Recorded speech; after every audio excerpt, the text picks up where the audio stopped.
Muchas gracias por esta tarde, gracias por tus bendiciones, gracias por tu cuidado para nosotros, gracias por cada familia que está ya conectada, Señor, para poder estudiar un poco más acerca de tu palabra y poder tener, Señor, esta enseñanza. Pedimos de tu bendición, la unción de tu Espíritu Santo en cada uno de nosotros, para poder escuchar, para poder comprender y poder, sobre todo, Señor, poner en práctica lo que tú quieres para nuestras vidas. Muchas gracias, Señor, por esta tarde y gracias por tus bendiciones y tu amor. En nombre de Jesús oramos. Amén. Amén. Bueno, pues vamos a empezar, hermanos, nuestro tema número 12 de este estudio titulado Los falsos maestros. Vamos a ver la sesión número 12, que tiene el título de conservaos. Nos tenemos que conservar, y Judas en el versículo 20 al 23 nos da una serie de instrucciones, hermanos. Así es. Las semanas pasadas estuvimos viendo algunos otros versículos donde Judas habla muy fuerte, con adjetivos bastante fuertes para aquella época, por supuesto, y sobre todo, pues si lo suavizamos un poquito en el español que usamos nosotros, aún así se oyen fuertes, ¿verdad? Como se refería a los apóstatas, a los falsos maestros, y los describía de una manera un tanto fuerte, muy violenta. Y eso, hermanos, si no tuviéramos esta siguiente sección que tenemos ahorita, que vamos a estudiar, si no la tuviéramos en la carta de Judas, diríamos que es una carta bastante grosera hasta cierto punto y muy fuerte, muy violenta. Sin embargo, el propósito no era regañar a los hermanos, el propósito no era faltar el respeto, por supuesto, a los lectores que estaban recibiendo esta carta, sino alertarles acerca de lo que ya estaban viviendo en esa época, en el primer siglo, y por supuesto lo que ya estamos viviendo todavía 20 siglos después. Son las mismas ideas, son los mismos principios, los mismos espíritus de engaño que están ahora en medio de nosotros también. Así es que estos últimos versículos del 20 al 25, hoy vamos a ver 3, estos versículos nos hablan acerca del cuidado pastoral que sentía Judas, que al momento de escribir, quizás con enojo, con molestia acerca de los apóstatas, suaviza entonces un poco más su tono y empieza a hablar acerca de la verdadera del verdadero sentido de la carta que tiene para los hermanos. Vamos a recordar brevemente nuestro bosquejo que hemos estado teniendo durante todos estas semanas.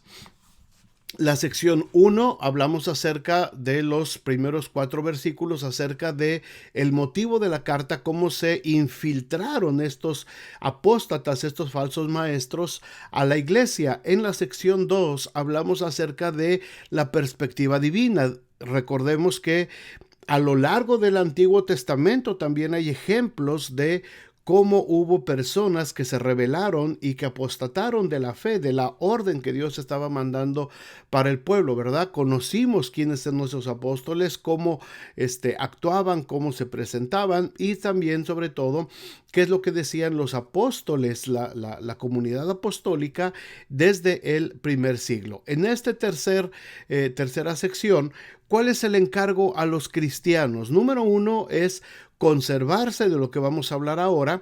Conservarse, ¿cuál es el proceso para conservarnos alejados de toda esta ideología peligrosa de la apostasía?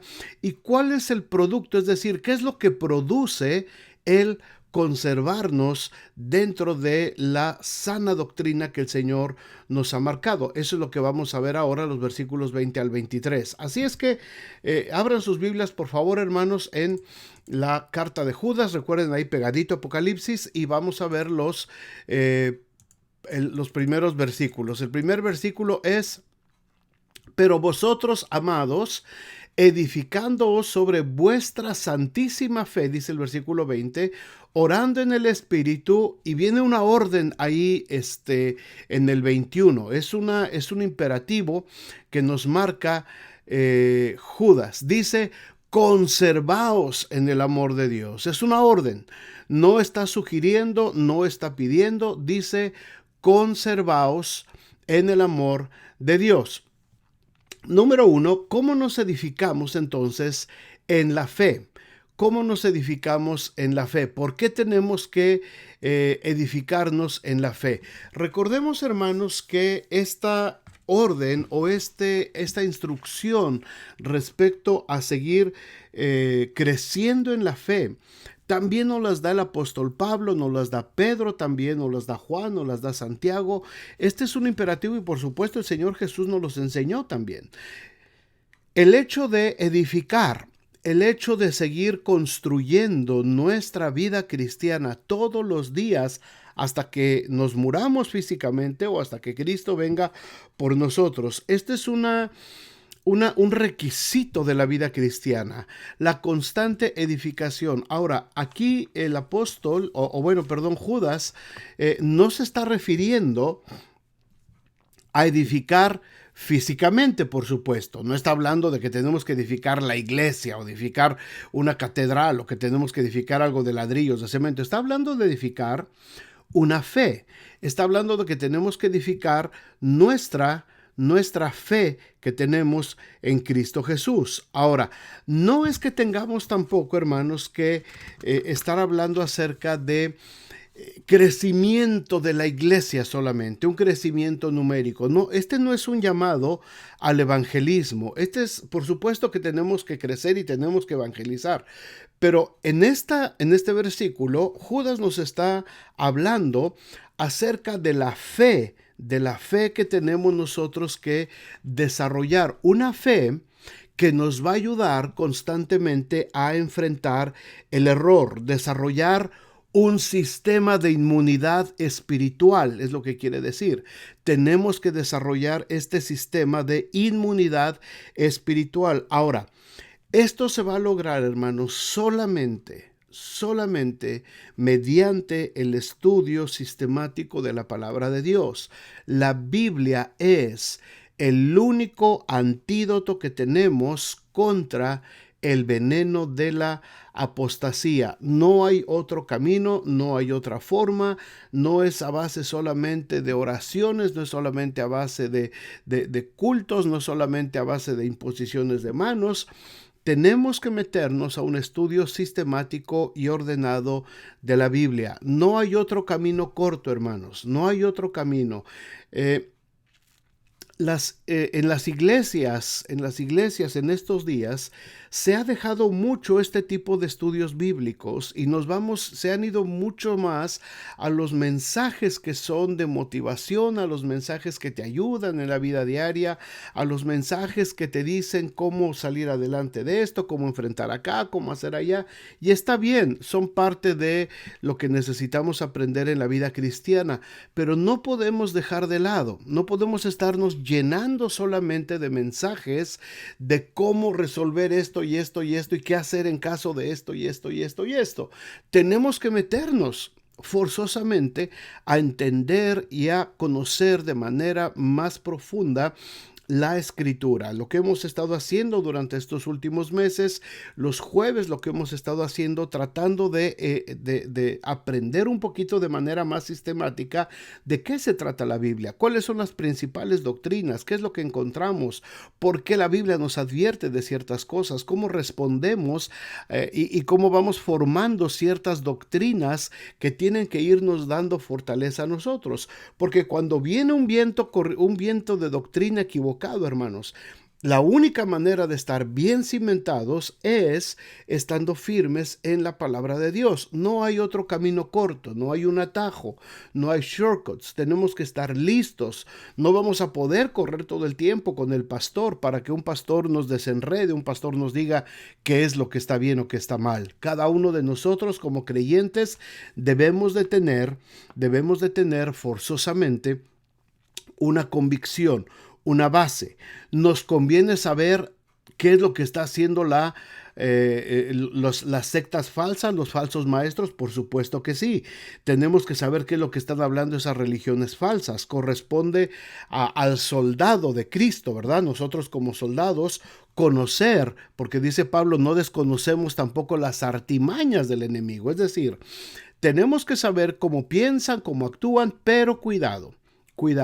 No se trata de meternos, hermanos, a una guerra de desenmascarar pastores o desenmascarar predicadores o de andar buscando demonios por acá, por allá. No se trata de eso, se trata simplemente de seguir nosotros en nuestra vida cristiana, seguir desarrollando nuestra comunidad o nuestra comunión con Dios, en esa relación preciosa con Dios, y en el camino de ir con el Señor. Si vamos encontrando este tipo de enemigos, este tipo de falsos maestros, tener las armas necesarias para poder hacerlas a un lado de nuestro camino y seguir nosotros en nuestro camino. Cuidado, hermanos, cuidado, les hago este anuncio. No es tarea del cristiano meternos de cazafantasmas. No nos vamos a poner a cazar brujas por todos lados, ¿verdad? Porque entonces caeríamos en el extremo de lo que cayó la Santa Inquisición. Lo que ellos pensaban que estaba bien, lo respetaban, y lo que no, lo quemaban en leña verde. No se trata de eso, y este estudio no se trata tampoco de que empecemos a buscar ese tipo de personas. Se trata de que sigamos creciendo nosotros en la verdad del Evangelio, y cuando se presente alguna de estas ideologías, cuando alguien nos quiera compartir algo de esto que nosotros ya vamos a poder detectar que está mal, o cuando alguien venga a visitarnos y nos diga, mira, yo te quiero compartir esto porque lo que tengo creo que está mejor de lo que tú tienes, ya tenemos una base y ya sabemos por dónde puede venir el asunto. Así es que, hermanos, versículo 21 dice, conservaos. Nos tenemos que conservar, tenemos que estar pendientes y de que nuestro crecimiento en el Señor no se detenga por ningún lado. Así es que la palabra edificándose, vamos otra vez al versículo 20. Pero vosotros, amados, aquí es donde cambia Judas el tema de la carta, ¿verdad? Ya no está hablando con esas palabras tan fuertes, ya no está hablando con esas descripciones tan violentas. Ahora dice, amados, vuelve a tomar él su papel, su función pastoral, y empieza a hablar ya con más cariño a la gente. Pero vosotros, amados, edificándoos sobre vuestra santísima fe. Edificándoos sobre vuestra santísima fe. ¿Qué significa santificarnos? ¿Qué significa edificarnos en nuestra santísima fe? Vamos a ver lo que no es. Ahí lo tienen en esta pequeña lista de lo que no es, hermanos, la fe. La fe no es algo que uno mismo pueda fabricar. La fe no proviene de mí. Tengo que tener en claro esto, hermanos. La fe no proviene de mí. Este es uno de los grandes errores de las doctrinas. Muchos dicen tienes que provocar la fe. Tiene que nacer la fe en ti. No, la fe no puede nacer en mí porque yo no soy capaz de provocar la fe. La fe viene por medio del Espíritu Santo. Él es el que me convence de pecado y de juicio. Yo soy receptivo, yo estoy expectante, yo escucho, abro mi corazón, abro mis oídos, abro mis ojos para ver lo que el Señor me quiere enseñar. Y entonces de Él proviene la fe y yo la tengo que empezar a manifestar. La fe viene de parte de Dios. Por favor, esto es muy importante. La fe no viene de mí. La fe viene del Señor. La fe no es algo que yo puedo producir. Yo no puedo producir fe. La fe la produce el Espíritu Santo y la pone en mí. Yo puedo provocar buenos deseos. Yo puedo provocar buenas intenciones. De mí pueden salir buenas intenciones y buenos deseos. Por eso muchos cristianos, me regreso un poquito a esto, por eso muchos cristianos o mucha gente dentro de las iglesias fracasa en su vida cristiana. Porque dicen, es que no me nace, es que estoy esperando a sentir, es que estoy esperando viendo la forma cómo le hago para tener fe. ¿Cómo puedo yo tener mi fe? No, es que la fe no te va a llegar, tú no la puedes producir. Tú no tienes la capacidad, humanamente hablando, de producir fe, por la simple y sencilla razón de que espiritualmente, hermanos, antes de Cristo estamos muertos. No tenemos la capacidad de producir fe. Tiene que venir el Espíritu Santo, y cuando yo empiezo a escuchar la palabra de Dios, entonces la palabra, la fe, viene por el oír. Y el oír la palabra de Dios. Cuando yo empiezo a escuchar la palabra de Dios, cuando yo me empiezo a ser receptivo a la palabra de Dios, entonces esa palabra va a producir en mí fe. Espero que se entienda bien esto, hermanos. No pretendo decir alguna herejía ni quitarles un pensamiento de que ustedes no tienen que hacer algo por la fe. Por supuesto que sí. Cuando una persona tiene una necesidad, y miren todos los ejemplos que tenemos en el Nuevo Testamento durante el ministerio del Señor Jesús. La gente tenía necesidad. Alguno estaba ciego, otro estaba sordo, otros estaban leprosos, otros tenían un hijo atormentado, otros tenían un siervo que estaba siendo endemoniado, otros tenían un amigo enfermo que no se podía mover, que estaba paralítico, en fin. ¿Se acuerdan? Otros tenían hambre, otros tenían necesidad, otros tenían, en fin, un montón de cosas. Todos tenían una necesidad. ¿Qué fue lo que sucedió con toda esa gente que tenía una necesidad? ¿De ellos nació la fe para buscar a Jesús? No. La Biblia dice, y los evangelios narran abiertamente, y el libro de los Hechos también, ya con la vida de la iglesia de los apóstoles, que la gente escuchaba. De pronto vemos constantemente esta misma expresión repetida en los evangelios. Y esa mujer escuchó que Jesús de Nazaret iba a pasar por su aldea. Y entonces, como escuchó, le dijeron, Jesús va a pasar por la aldea. Ah, ok, qué padre. ¿Y quién es Jesús? No. Por supuesto, ella ya había escuchado que Jesús era el sanador, que Jesús era el salvador, que Jesús era el que mostraba misericordia para toda la gente. Todas estas personas que tenían una necesidad ya habían escuchado acerca de Jesús. De ahí es donde provenía su fe. No fue la fe de ellos, fue de lo que habían escuchado acerca de Jesús. Cuando llegamos a la iglesia, hermanos, y esto es muy importante para la gente que llega a nuestras iglesias por primera, segunda vez, no esperes que esa persona haga un gran compromiso para entregar su vida a Cristo y para que ya su vida va a cambiar a partir de ese momento, porque esa persona apenas va a empezar a escuchar, está empezando a escuchar por primera vez acerca de Jesús, acerca de lo que Cristo hizo en su vida, y esa palabra que empieza a escuchar empezará a producir entonces la fe por medio del Espíritu Santo. Ninguna persona que no haya escuchado antes de Jesús va a venir a nuestras iglesias ya con una fe desarrollada. No se puede. Porque la fe no la provoco yo. La fe yo no la puedo fabricar. La fe tú no la puedes fabricar. La fe viene y empieza a producirse en tu vida, en tu corazón, por el Espíritu Santo de Dios. Entonces, la fe no es algo que yo puedo fabricar. La fe no es la capacidad humana de aceptar algo o de crear algo. Esa no es la fe. Yo no puedo aceptar algo o crear algo. Yo no lo puedo hacer. El Espíritu Santo de Dios es el que me convence de pecado y de juicio. El Espíritu Santo de Dios. Yo no tengo la capacidad como ser humano de aceptar algo o de crear algo. Esa no es la fe. Yo por la fe no puedo crear que ahora se abra el lago Michigan.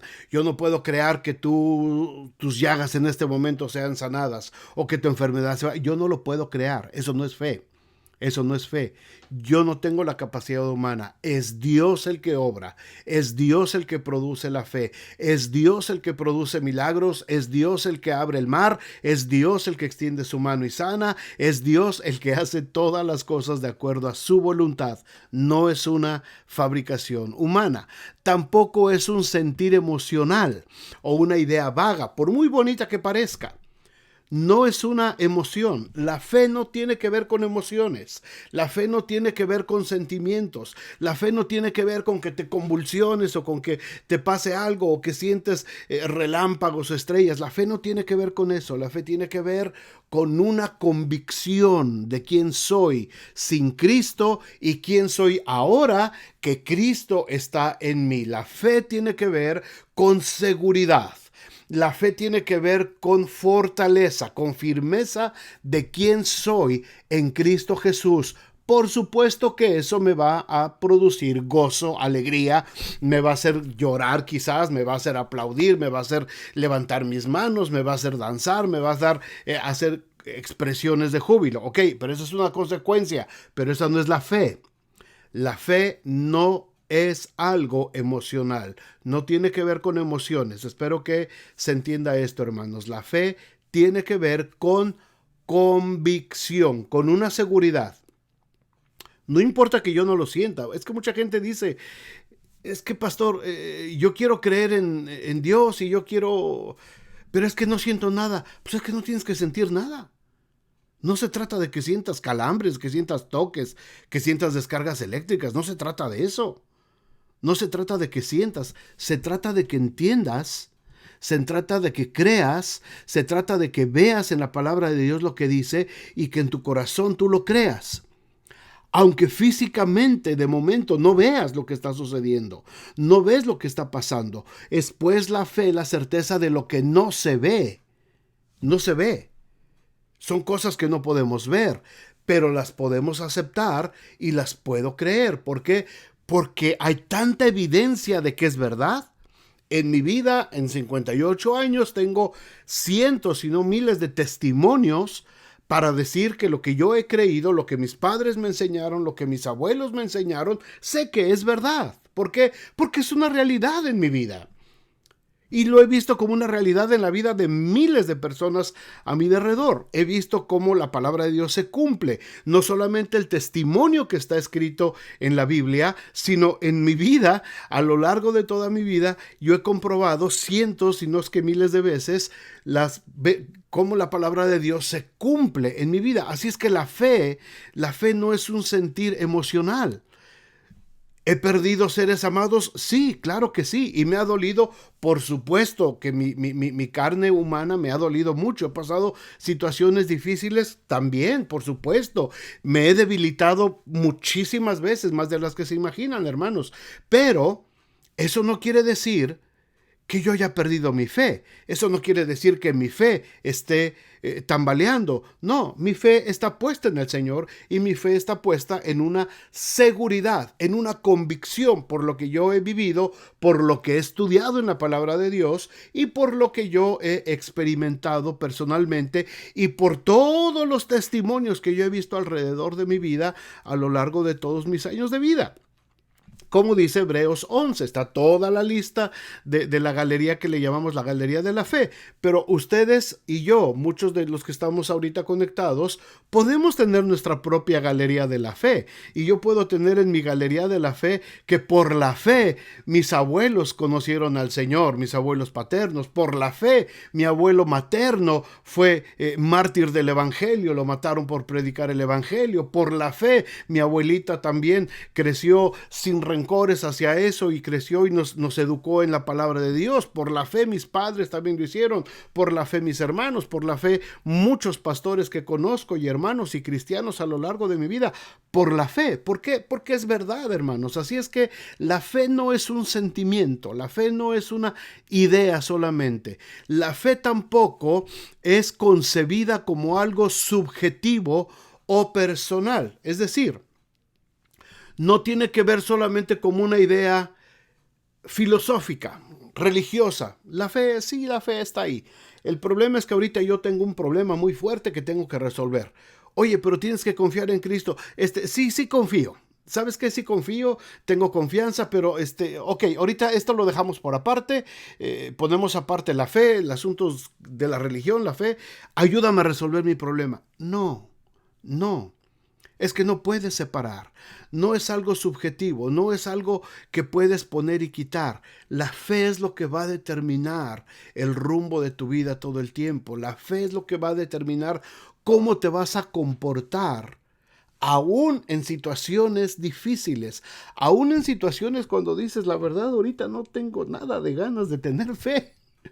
La fe es la que te va a sustentar en esos momentos difíciles. La fe se necesita tanto cuando las cosas están bien como cuando las cosas están mal. Sin fe es imposible agradar a Dios. Así es que estén como estén las cosas, hermanos, la fe no es algo concebido como algo subjetivo. La fe no es algo para usarlo el domingo en la iglesia. La fe no tiene que ver con religiosidad. La fe tiene que ver con una seguridad de vida. Yo sé que mañana mi vida está segura y confiada en Dios. Oye, pero es que ahorita la cosa está muy mal y ahorita nos está yendo bastante mal. Pues sí, aparentemente las cosas en el mundo físico se ven mal. Y a lo mejor estás pasando una situación muy difícil y a lo mejor hay algo que dices, ¿cómo voy a resolver esto? Bueno, ahí es donde necesitamos la fe. La fe no la guardes para el domingo, no la metas al closet para sacarle el domingo para ir a la iglesia. Ahí no se usa la fe. La fe se usa todos los días, bajo cualquier circunstancia, dentro de cualquier situación que estemos viviendo. Mi salvación, hermanos, mi salvación no depende de estos tipos de fe, de este tipo de fe que uno puede fabricar, de lo que puede aceptar, de las emociones. Nuestra fe no depende de eso, hermanos. Esa no es la fe a la que nos está invitando Judas a que estemos edificando de manera permanente. La santísima fe, fíjense cómo la llama Judas, me encanta, santísima fe se refiere a la revelación de Dios en su palabra. Santísima fe se refiere a la revelación de Dios en su palabra. Esa fe, hermanos, en esa fe tenemos que estar edificándonos todos los días, edificándoos sobre vuestra santísima fe, orando en el Espíritu Santo. Es la otra cosa que nos pone aquí Judas. Dice, orando en el Espíritu Santo. Orando significa, el verbo que está usando aquí Judas es un verbo griego, en griego es un verbo que se llama progresivo, es decir, no es de una sola ocasión. Cuando usa este tipo de conjugación del verbo orar, orando, como nos lo presenta aquí, es un tiempo continuo, no solamente de vez en cuando, no solamente cuando tienes un problema, cuando hay una necesidad, sino orando nos habla de orar de manera permanente. Tiene que ser una oración continua y permanente, y debemos de orar continuamente de acuerdo con el Espíritu Santo. Ahora, Pablo nos recuerda, por lo menos, hay varios más, pero Pablo nos recuerda por lo menos tres beneficios que podemos tener, disfrutar del Espíritu Santo que reside en el creyente. El Espíritu Santo está en nosotros. ¿Cuántos dicen amén? Manden por ahí un like, un corazoncito, algo. Si el Espíritu Santo de Dios está en tu vida. Si el Espíritu Santo de Dios está en tu vida y está en mi vida como creyentes, porque hemos sido ya bautizados en el Espíritu Santo, hemos sido llenos del Espíritu Santo, hemos sido sellados por el Espíritu Santo, ahora entonces hay estos beneficios que nosotros debemos de tener para poder estar edificándonos y orando constantemente y de manera continua en el Señor. Efesios 4:30 nos recomienda Pablo que no contristemos al Espíritu Santo de Dios. ¿Cuándo contristamos al Espíritu Santo de Dios? Cuando por nuestra propia voluntad estamos nosotros viviendo en el pecado. Cualquier tipo de pecado que haya, cuando nosotros estamos consintiendo de manera consciente el vivir en pecado, estamos contristando al Espíritu Santo de Dios. ¿Qué es contristar? Contristar quiere decir oprimir, quiere decir arrugar, ¿verdad? Apachurrar, decimos en español también. comprimir. Esto quiere decir contristar. Cuando tú estás contento, feliz, estás así. Cuando sucede algo en tu vida que te contrista, entonces tu ánimo, tu espíritu, tu voluntad se arrugan, ¿verdad? Se achican dentro de ti. Eso es contristar. Cuando nosotros estamos en adoración, estamos en alabanza, estamos orando en perfecta comunión unos con otros, con el Señor, en amor, el Espíritu Santo está con nosotros y está en toda su capacidad. Pero cuando nosotros estamos dando lugar a acciones que ofenden al Espíritu Santo de Dios, en ese momento lo contristamos. ¿Qué sucede si contristamos al Espíritu Santo? Que no se puede manifestar plenamente en nosotros. Si el Espíritu Santo está contristado, no se va de nosotros. No se va. El Espíritu Santo no va y viene. El Señor nos los dio, el Señor nos los envió y está de acuerdo a su promesa, ¿verdad? Porque Él es fiel. Él es fiel. Él no está jugando con nosotros, como nosotros quizás con Él. Porque sabemos que si nosotros fuéramos infieles, Él permanece fiel. Él no puede negarse a sí mismo. Él está con nosotros. Pero depende cómo está con nosotros. Puede estar con nosotros de una manera plena o puede estar con nosotros contristado dentro de nosotros. ¿Cómo sé que el Espíritu Santo de Dios está contristado dentro de mí?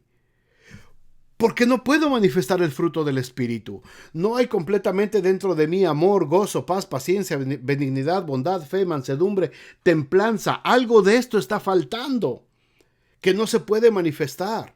Quizás me está faltando amor, quizás me está faltando gozo, quizás me está faltando bondad, estoy actuando de mala fe, estoy actuando mal contra alguien.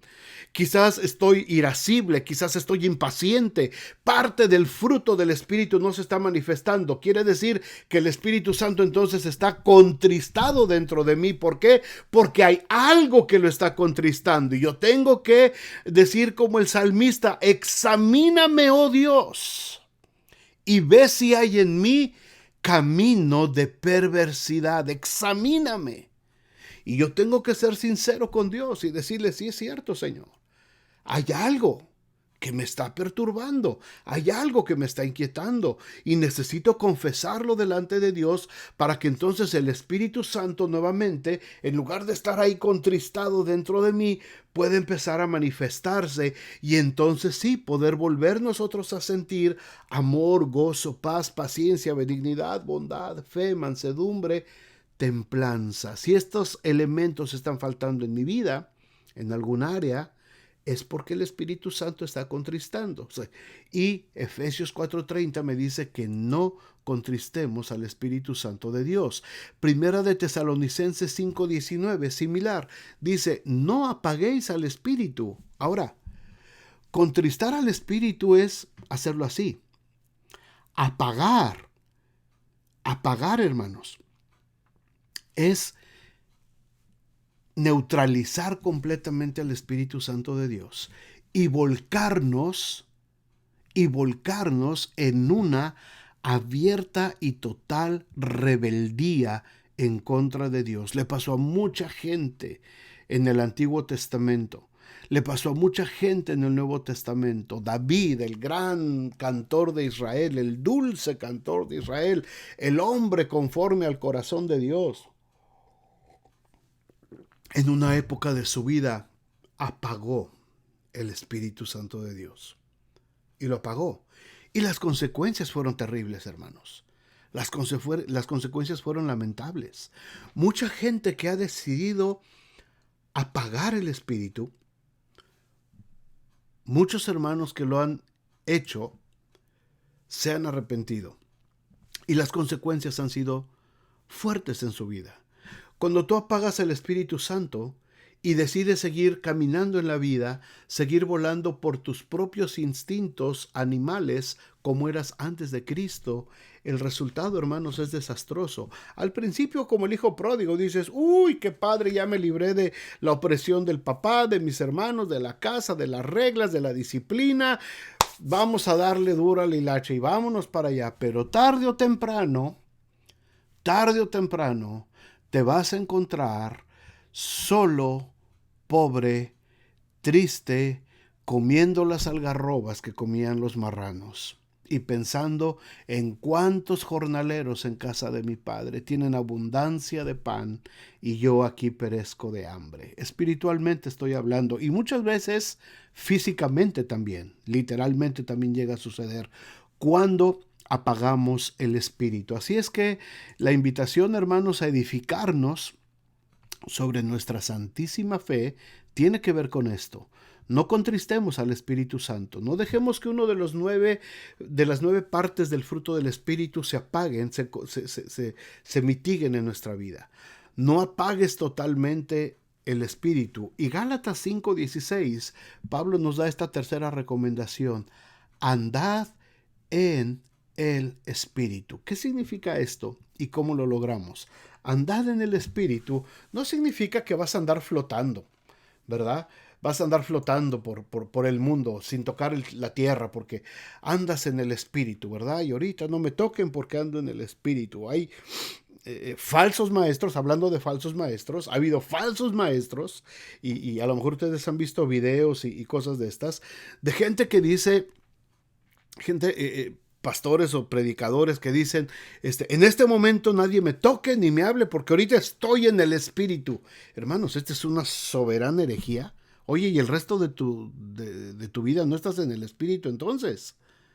No estás en el Espíritu. Un predicador ya falleció, pero muy, muy famoso, que en una ocasión fue a una campaña evangelística en Puebla y el pastor que le tocó traducir, amigo mío, nos platicó después que cuando iba en la limusina, porque pidió una limusina para que lo transportaran al lugar del evento, el chofer de la limusina, que era el asistente del predicador le dijo a este pastor, amigo mío que le iba a traducir, hermano, por favor, va a ir usted junto en la limusina con el predicador, pero por favor, no le hable, no se dirija a él, ni lo toque, porque él ahorita ya viene en el Espíritu.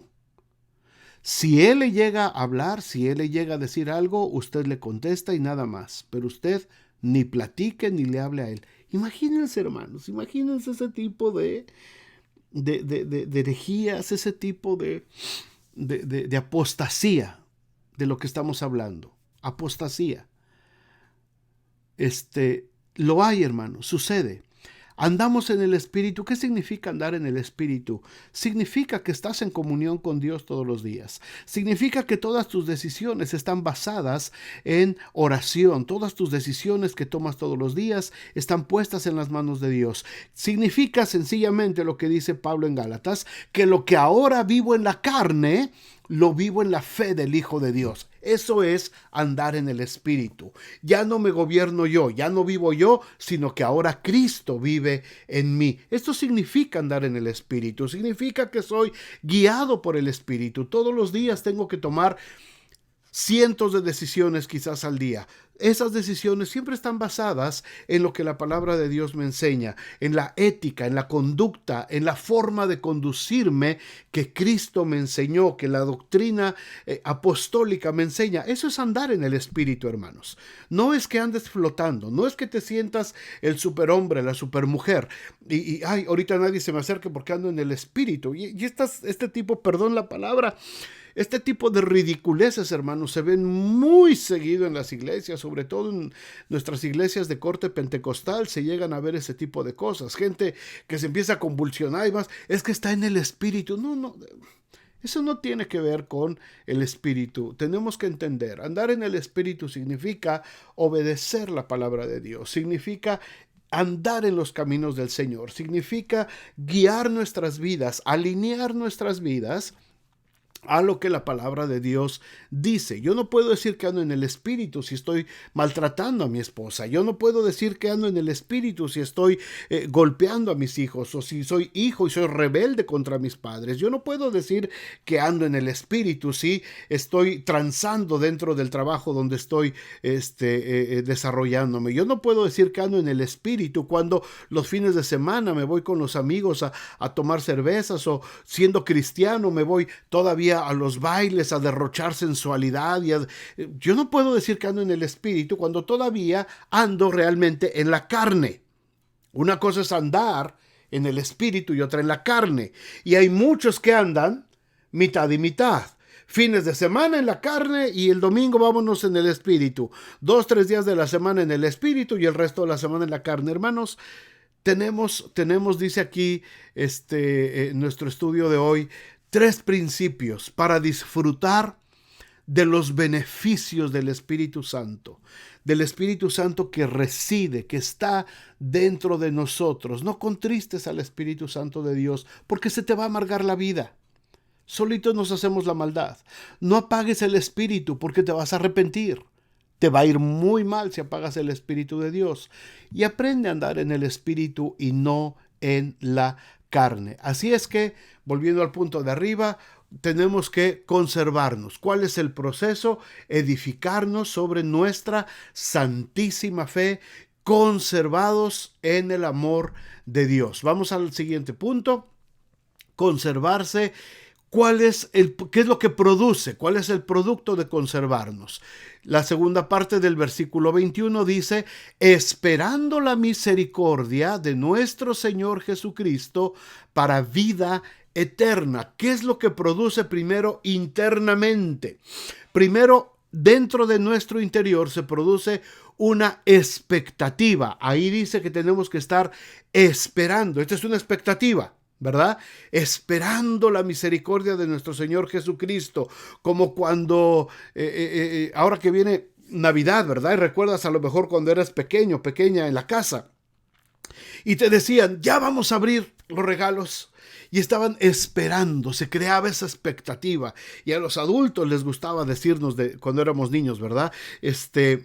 No, todavía no, porque todavía vamos a cenar y todavía, y a veces la hacían larga, y para el niño era esa expectativa de esperar a poder ver qué cosa tenía de regalito de Navidad. Así es que tenemos que esperar, hermanos. Esta es una expectativa, esperar la misericordia de nuestro Señor Jesucristo para vida eterna.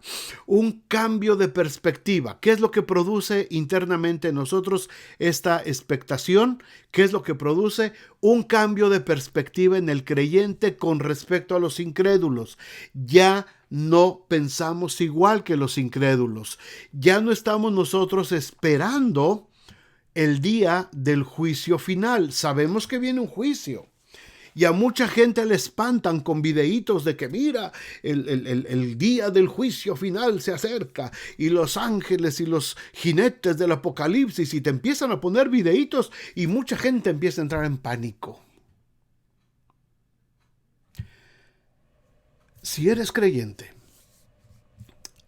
si el Espíritu Santo de Dios está en tu vida, si estás aprendiendo cómo lidiar en contra de los falsos maestros, se tiene que producir dentro de ti una expectativa, pero no del día del juicio. No estamos esperando nosotros el día del Señor para juicio. Sabemos que va a venir, por supuesto que sí. Sabemos que va a venir el día del juicio. Es una verdad en la Biblia y va a suceder. Pero no es mi expectativa. Ni estoy temeroso, ni estoy cada vez que me ponen un video de que mira, aquí viene el diablo y que viene el anticristo y que ahora ya está el anticristo y que ahora ya están construyendo en Israel no sé qué cosa y estoy. A mí no me interesa eso. A mí no me interesa eso porque mi expectativa interna ya no es esperar el juicio de Dios. Ahora mi expectativa interna es esperar el día de mi redención. Eso es lo que yo estoy esperando. El día de mi redención. No me interesa el juicio. Yo sé que va a venir. Yo sé que los días finales están. Yo sé que los postreros días de los que hablaron los profetas empezaron desde el primer siglo. No estamos ahorita 2020, los últimos días. No, hermanos, por favor, no se dejen engañar. No nos dejemos engañar. Los últimos días, los postreros días, empezaron desde el primer siglo de historia de la iglesia. Lo que yo espero, lo que produce en mí la fe, esta santísima fe, como dice Judas, lo que produce en mí es, número 1, la esperanza bienaventurada de la que habla Pablo en Tito 2:13. Una esperanza bienaventurada. Hay bienaventuranza. Hay gozo. Bienaventurado quiere decir 3 veces feliz. Hay una bienaventuranza, una esperanza feliz. Eso es lo que produce en mí. Eso es lo que produce esta fe. La expectativa que yo tengo internamente produce una esperanza gozosa, produce una esperanza consoladora, dice Primera de Tesalonicenses 4 del 13 al 18, una esperanza que consuela, una esperanza que me anima, que me alienta. ¿Estoy pasando situaciones difíciles? Sí, sí. ¿Estamos sujetos a situaciones dolorosas a lo largo de nuestros años de vida en la tierra? Sí, hermanos, sí. Estamos sujetos a problemas de finanzas, estamos expuestos a problemas de salud, estamos expuestos a problemas de muerte. Es probable que nosotros o que alguien cercano a nosotros sufra accidentes en sus vidas. Puede haber ruptura de nuestros matrimonios. Por supuesto que estamos expuestos a todo esto, hermanos. Por supuesto. Pero ahora, como yo estoy siendo edificado en mi fe, yo ahora tengo también una esperanza consoladora para que en esos momentos difíciles esta esperanza me saque adelante, esta esperanza me saque a flote, esta esperanza me dé el aliento que necesito para seguir viviendo mi vida hasta que Cristo venga. Y por supuesto es una esperanza purificadora, dice Primera de Juan 3:3. La esperanza del Señor, esperando la misericordia de nuestro Señor Jesucristo para vida eterna. Esto es lo que esperamos los cristianos, hermanos. Esto es lo que esperamos los cristianos. Los apóstatas tratan de comercializar con el día del juicio.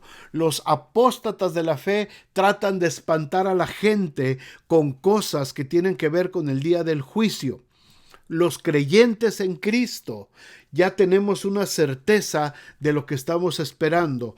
¿Va a haber un día del juicio? Por supuesto que sí, pero ese no me quita el sueño a mí. A mí lo que me da aliento, a mí lo que me da confianza y lo que me da esperanza es el día de mi redención. Cuando ya esté con Cristo y cuando todo haya terminado acá y cuando pueda yo llegar al Señor y yo espero poder escuchar las palabras: bien, buen siervo y fiel. Sobre poco has sido fiel, sobre mucho te pondré.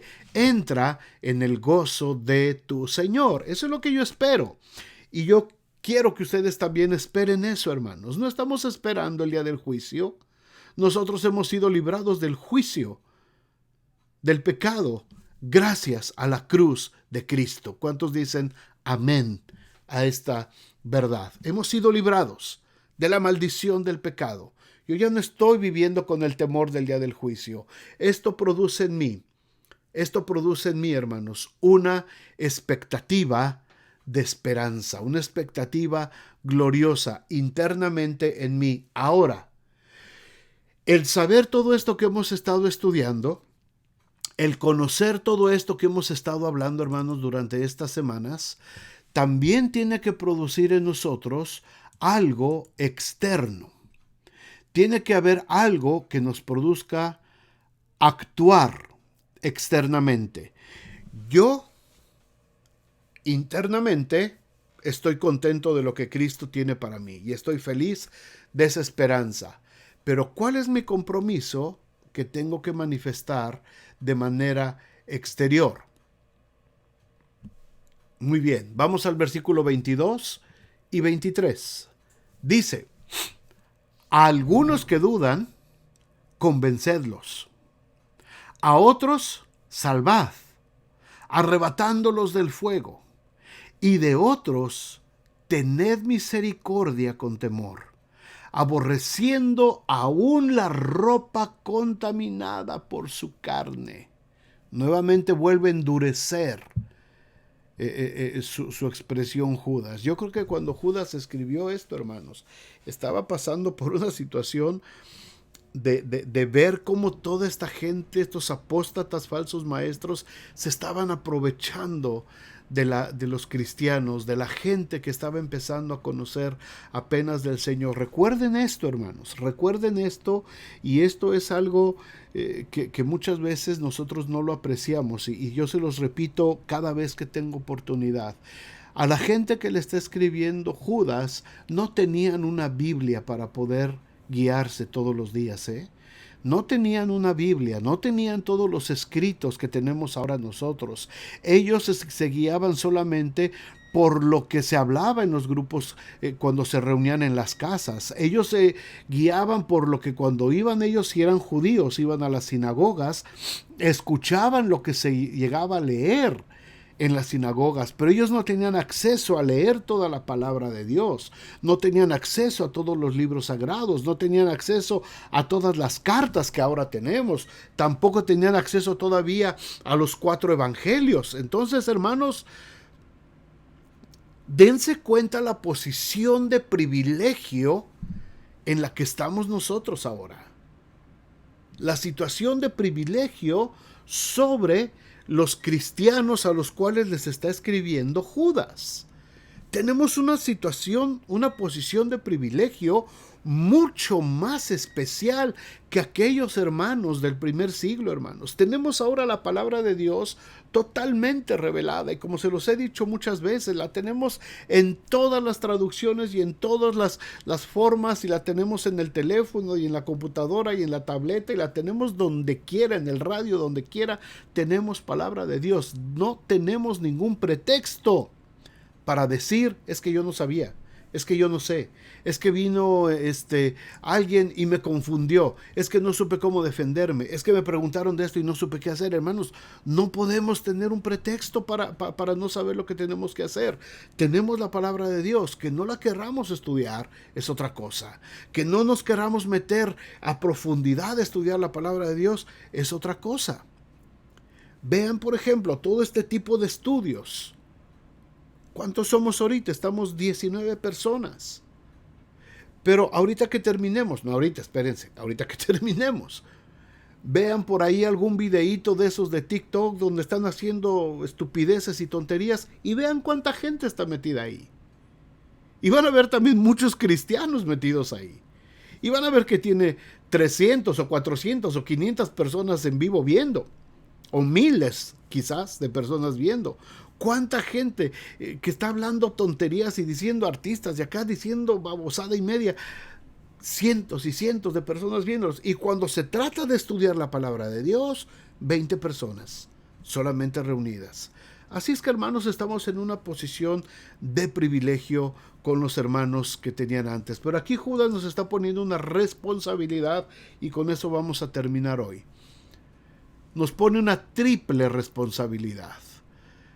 ¿Qué es lo que produce esto externamente? Internamente produce, ya dijimos antes, produce esperanza, una esperanza preciosa, una expectativa de algo que viene para nosotros. Pero externamente en nosotros, nuestro deber hacia las personas que son víctimas de estos falsos maestros, de esta apostasía, nos presenta 3. A los que están dudando, dice, hay algunos que están dudando, a esos hay que convencerlos.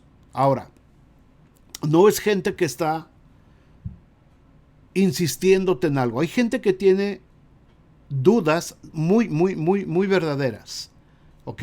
No es gente necia, no es gente que quiere discutir, no es gente que solamente quiere rebatir, no es gente que está muy metida en lo suyo y que solamente quiere tener argumentos para pelear contigo, solamente quiere entrar en conflicto verbal contigo. No, ese tipo de personas no.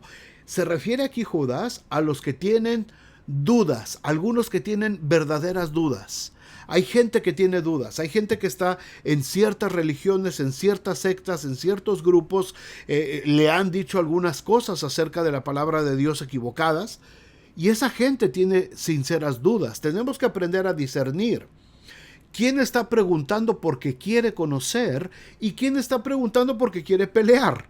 Hay mucha gente que pelea. Hay mucha gente que te avienta el buscapiés solamente para pelear. Me he encontrado con cientos de personas así, que solamente te avientan el buscapiés para pelear. No entres en contiendas, dice Pablo, con este tipo de gente. No vamos a contender. Pero aquí Judas nos está pidiendo que los que tengan dudas, una duda razonable, que realmente quieren saber, tienen una duda, vamos a convencerlos. Con argumentos, con la palabra de Dios, tenemos que ayudarles a que se convenzan de la verdad del Evangelio. El siguiente grupo son los que están en fuego, ya inmersos en la apostasía. Y dice Judas, a otros salvad. unos que ya están bien metidos, ¿verdad? Y que a lo mejor Dios te mueve y Dios pone en tu corazón. Háblale a esa persona que es testigo de Jehová. Háblale a aquel mormón. Háblale a aquel de la nueva era. Háblale a ese que está metido en la cientología. Empieza a hablarle. Quizás los podemos arrebatar todavía del fuego de la apostasía. Quizás todavía los podemos arrebatar de ese error en el que están, ¿verdad? Siempre teniendo cuidado de no contender, de no pelear. No se trata de pelear con nadie, se trata de ayudarles a que puedan ser salvos por la fe en Cristo Jesús. Y el tercer grupo es tener misericordia con temor. La tercera cosa, la tercera acción que tenemos que hacer, tener misericordia, pero con temor. Ahora, no dice con miedo, no dice con miedo, con temor, es decir, con cuidado de no enredarte con ellos. Ten cuidado de no enredarte con ellos. Cuando te metas a platicar con alguna persona que sabes que está viviendo o que está dentro de un grupo de apostasía, en un grupo de una religión falsa, ten mucho cuidado que estés bien cimentado en la palabra de Dios, porque te pueden enredar y te puedes caer juntamente con ellos. Hay que tener mucho cuidado. He conocido gente que se ha desviado y que se ha caído en el mismo error, o que los han dejado temblando, ¿verdad?, en su fe, porque no estaban listos. Y cuando vienen y dicen, pastores que me dijeron esto y esto, ¿qué hay de cierto en esto, hermano? Pues estudia. ¿Dónde estabas cuando estábamos dando el curso de principios básicos? ¿Dónde estabas cuando prediqué tal cosa, cuando predicamos tal cosa? Esa serie de mensajes sobre esto, el estudio bíblico sobre Apocalipsis. ¿Dónde estabas cuando? En fin, hay mucho material, hay mucho recurso, hermanos. Así es que tengamos misericordia de esa gente, pero con temor, es decir, con cuidado de no enredarnos con ellos. Entendamos esto, hermanos. Por último, no todos estarán dispuestos a escucharnos. No todos van a estar dispuestos a escucharnos. Habrá quien nos preste atención, habrá quien responda, habrá quien se le aclaren sus dudas, habrá quienes podamos sacar del fuego, del error, pero muchos no nos van a hacer caso. Y eso lo tenemos bien claro, yo lo tengo bien claro, y eso no causa ningún tipo de frustración en mí. ¿Por qué? Porque no soy yo. Se trata de Dios. Cuidado. Cuando te frustras, es porque estás actuando en tu carne. Y la fe no tiene que ver con la carne. La conversión de la gente no tiene que ver con mis esfuerzos humanos, tiene que ver con Dios. ¿Se dan cuenta qué fácil a veces podemos caer en el error? No te frustres, no te enojes. Siembra, dice la palabra de Dios, dice la parábola del sembrador. El sembrador salió a sembrar. Eso es lo que hace el sembrador. Y eso es lo que hacemos nosotros. Eso es lo que hace la iglesia. ¿Se acuerdan del himno aquel tradicional que cantábamos hace años? Sembraré la simiente preciosa del glorioso evangelio de amor. Sembraré mientras viva. Dejaré el resultado al Señor. Así decía un himno. Dice todavía el himno, ¿verdad? Y esa es la verdad. Esa es la fe, hermanos. Esa es nuestra fe. Cuando yo siembro en mi carne, en mi esfuerzo, pensando que la gente va a responder a mi llamado, a lo que yo estoy diciendo, cuidado, estoy apostatando de la fe. Esa no es la fe de Dios. Yo no produzco fe en nadie. La religión no tiene nada que ver con el hombre, tiene que ver con Dios, punto. La vida espiritual, la vida cristiana, no tiene que ver con mis esfuerzos humanos, tiene que ver con Dios.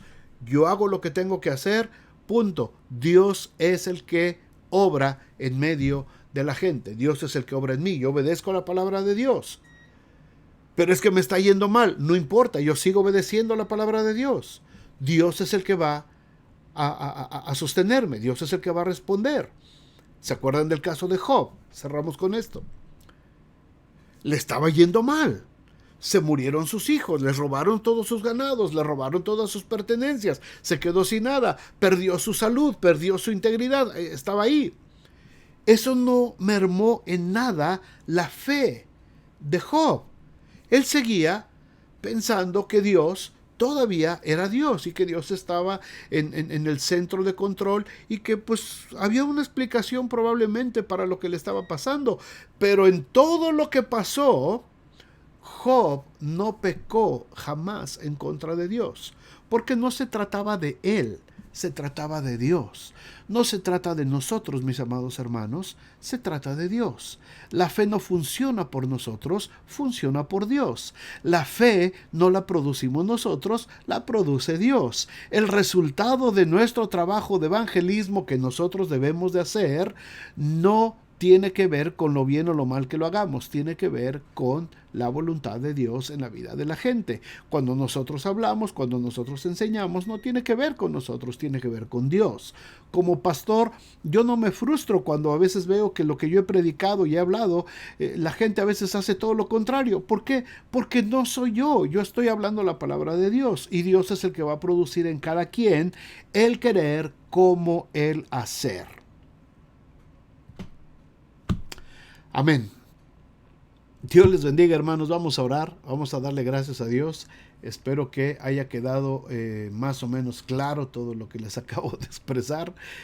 Así es, se trata de Dios, no de nosotros, no de nosotros. Y se lo he dicho yo a la iglesia muchas veces, aquí en nuestra iglesia local. Cuando vienen a la iglesia y hacemos todo lo que hacemos, hermanos, no se trata de agradar al pastor, se trata de ustedes, se trata de su vida personal y se trata de su relación con Dios. No es conmigo la cosa, es con Dios.